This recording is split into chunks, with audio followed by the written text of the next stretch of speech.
También con esta alerta que desde el Ministerio de Salud generó con presencia de listeria en productos de fácil acceso en los supermercados, alimentos que ya fueron retirados, pero de igual manera queremos detallar qué es esta enfermedad, cuáles son los efectos de las personas y en qué tener consideración. Ahí estamos viendo también desde las cuentas del Ministerio de Salud, donde indican todas estas medidas para prevenir, y lo que vamos a detallar junto también a Paula Chávez, médico pediatra del Hospital Guillermo Gran Benavente, del equipo de infectología pediátrica. Un gusto, Doc, que nos puedas acompañar esta mañana. Igualmente, muchas gracias por la invitación. Sí, importante, y estamos presentando en detalle, ¿verdad?, las recomendaciones para estos grupos de riesgo con respecto a la listeriosis, que puede presentar ciertas consecuencias graves en embarazadas, por ejemplo, recién nacidos, pacientes con enfermedades crónicas e inmunodeprimidos también. Podemos partir haciendo un detalle y un recorrido de lo que efectivamente es esta bacteria de la listeria. Sí, mira, bueno, como tú bien decías, la listeriosis es la enfermedad causada por una bacteria que su nombre es la Listeria monocytogenes, ¿ya? Normalmente esta bacteria se encuentra en el intestino de algunos animales y por lo tanto es bastante ubicua, o sea, está en muchos lugares, puede estar en tierra, contaminar aguas de regadío, hortalizas, verduras, e incluso podemos existir personas sanas que seamos portadores asintomáticos, ¿ya? El problema ocurre cuando esta bacteria contamina ciertos alimentos que posteriormente llegan al consumo humano. El consumo humano en general, si nosotros somos personas sanas, que gozamos de buena salud, que no somos embarazadas, que no tenemos una condición de inmunodepresión, en realidad no nos va a pasar nada más que eventualmente algún malestar estomacal. Pero el mayor punto acá de conflicto es en los pacientes que tienen ciertas condiciones de riesgo, como bien tú detallabas, los pacientes embarazadas, los pacientes con algún grado de inmunocompromiso, como les decía recién, o también los pacientes, las personas mayores de 65 años en general. Y a tener ojo que a evitar consumir estos alimentos como los pescados y carnes crudas o parcialmente cocidas, incluido el pescado ahumado, aquí de acuerdo a las recomendaciones de MinSal. La leche, quesillos, queso fresco no pasteurizado, todo lo que hay con los quesos blandos, como el camembert, los azules, el brie, salchichas crudas o mal cocidas, paté no envasado, verduras sin lavar aunque estén empaquetadas y alimentos preparados y comprados listos para servir.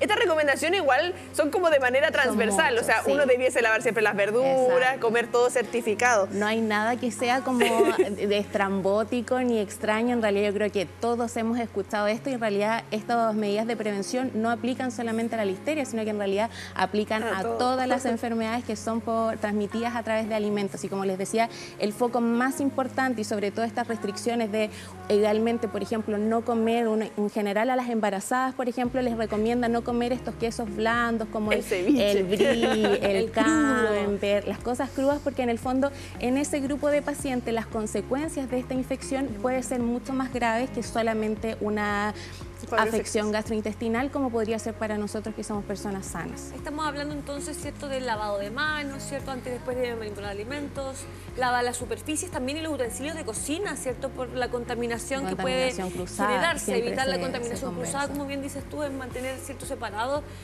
los ciertos alimentos crudos y los cocidos. Te iba a preguntar también, aparte de todas estas características importantes para los grupos de riesgo, ¿cuáles son los síntomas en caso de que, por ejemplo, no sé, tengamos a nuestros hijos, hijas o parte de la familia probablemente infectados con respecto, ¿cierto?, a esta bacteria? Mira, en general, como les mencionaba, si tu familia son todos personas sanas que en realidad no tienen alguna condición de las que mencionábamos recién, los síntomas probablemente van a ser indistinguibles de otra infección gastrointestinal. Probablemente va a cursar con malestar general, con vómitos, diarrea, náusea, un poquitito de dolor de cabeza, lo puedes confundir quizás con los síntomas clásicos de una influenza, pero generalmente también se acompaña de fiebre, que en general algunos cuadros gastrointestinales pasan con vómitos, diarrea, pero sin fiebre. Acá normalmente la fiebre es algo más característico, pero tampoco lo podrías distinguir de otras infecciones bacterianas gastrointestinales, ¿ya? Y en realidad, si el paciente es sano, puede pasar perfectamente esa condición en la casa, a menos de que, claro, por ejemplo, sea un niño pequeño o adulto mayor que no tolere, por ejemplo, que lo hidrates, ¿verdad? Que ese es el punto como crítico, o como siempre se menciona en realidad en todo lo relacionado a enfermedades más de 3 días de fiebre, siempre es conveniente que consulten. Pero En general, un paciente sano que no tiene ninguna de las condiciones de riesgo que conversábamos recién se va a manifestar como una infección gastrointestinal. Sí, esta alerta que genera MinSal, bueno, a raíz también de lo que pasa a nivel mundial, el último brote de listeria en Estados Unidos causó la muerte de 9 personas, de tener en consideración aquellos grupos de riesgo como tú señalabas y aquí las recomendaciones de manera transversal para toda la vida, siempre no tener el cruce de alimentos crudos con cocidos, lavarse las manos, etcétera, etcétera.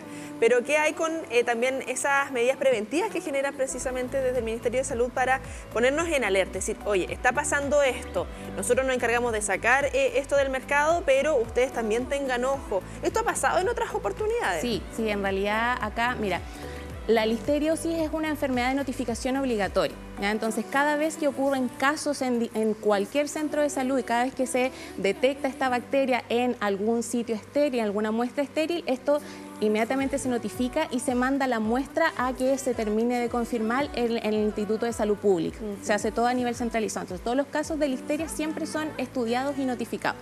Acá, en el caso de los alimentos, es porque se realiza una vigilancia rutinaria, una vigilancia microbiológica de los alimentos y se detecta esta bacteria, como en otros casos se han detectado otros microorganismos, ¿ya? Entonces, acá normalmente tenemos que distinguir dos cosas. En este momento estamos en una alerta sanitaria porque encontramos la bacteria en ciertos alimentos, pero no estamos en presencia de un brote, porque afortunadamente no hemos tenido casos de la enfermedad asociados a estos alimentos. Entonces, lo que hace la autoridad sanitaria es poner en conocimiento, ¿verdad?, dónde detectó la bacteria. Estos alimentos ya se retiraron, principalmente la recomendación y en el fondo la alerta es por si tú eventualmente compraste alguno de estos alimentos antes para que tengas ojo y no lo consumas o te comuniques con la empresa en el fondo para hacer la devolución. Pero les vuelvo a insistir, en realidad en un paciente sano va a pasar como una infección gastrointestinal y que, como conversábamos hace poco, es bien difícil de distinguir de otras. El mayor riesgo es en pacientes con los factores que conversábamos recién que los hacen un poco más lábiles.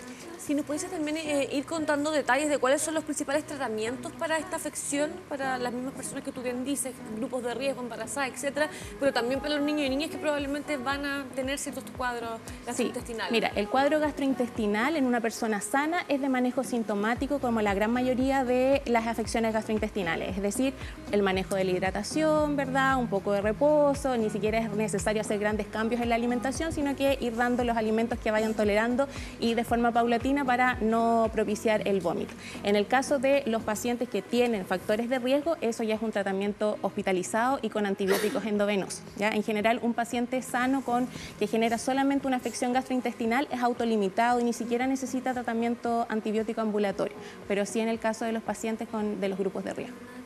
La recomendación aquí, Doc, que puede hacer también para tener en consideración de todas las infecciones gastrointestinales, porque se viene la época de altas temperaturas, uno va a la playita, quiere comer unos marisquitos, todo lo que hay de comprar en lugares autorizados, porque si bien quizás nosotros, y me refiero a nosotros como gente común y corriente, no del área de la salud, no estamos tan al tanto de todas las fiscalizaciones que se van realizando. Esto se hace durante todo el año, nosotros ponemos el foco, fiestas patrias, Halloween, los dulces, fin de año, pero estas fiscalizaciones van siendo periódicas.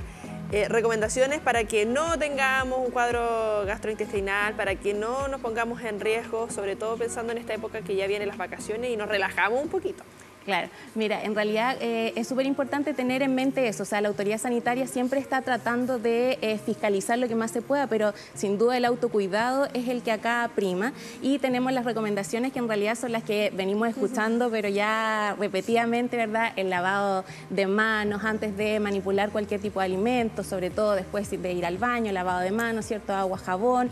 Hacer el lavado de las frutas y verduras antes de consumirlas, lavarla incluso aunque compremos esa lechuga que viene envasada, lista. En el fondo nada es listo para servir si viene crudo. Siempre lávenlo en su casa, hagan un buen aseo. Consumir ojalá sobre todo las carnes y mariscos dentro de lo posible, siempre cocido, ¿ya?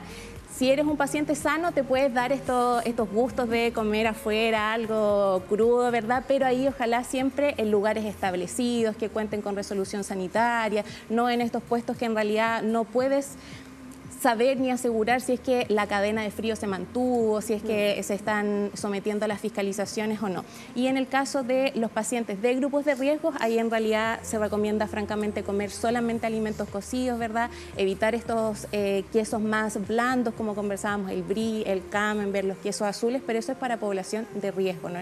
Ustedes, personas sanas, pueden comer eso siempre y cuando lo compren en lugares establecidos y que son en el fondo objetos de vigilancia por la autoridad sanitaria. Doctora, bueno, siempre es muy positivo para nosotros el que nos vayan vinculando como expertos y como especialistas a temáticas que son tan importantes y cercanas desde nuestro hogar, porque muchas veces no nos damos cuenta y de repente estamos haciendo algunas cosas mal con respecto, ¿cierto?, a la limpieza de los productos, etcétera. Entonces es muy bueno tener este tipo de conversaciones y de consultas para obviamente poder ayudar a toda la ciudadanía con respecto a esta u otras patologías. Sí, con la pandemia nos dimos cuenta, mucha gente que no se lavaba las manitos después de ir al baño. A mí siempre me miraron raro porque desinfectaba el teléfono, el timbre, el teléfono, el citófono. ¿Y por qué? Y yo como, oye, no sé, como que parte de... Sí. Yo conozco gente del área de la salud, algo, no lavan los limones, pero que si están en el árbol arriba, los huevos, no los lavan. Hay que tener ahí en consideración algunas cosillas. Doc, un gusto como siempre que nos puedan acompañar ahí del Hospital Guillermo Gran Benavente. Saludos ahí a todo el equipo de infectología. Gracias, muchas gracias por este espacio, porque en realidad, como bien ustedes decían, es una instancia muy enriquecedora para la población y para nosotros también de poder tener una conversación más cercana. Sí, es para nosotros un lujo el tener estos días lunes junto a ustedes, ¿verdad? Así que la invitación extendida a que también nos escriban a través del +569-7756-9177 por si tienen consultas, dudas y por si quieren participar con nosotros.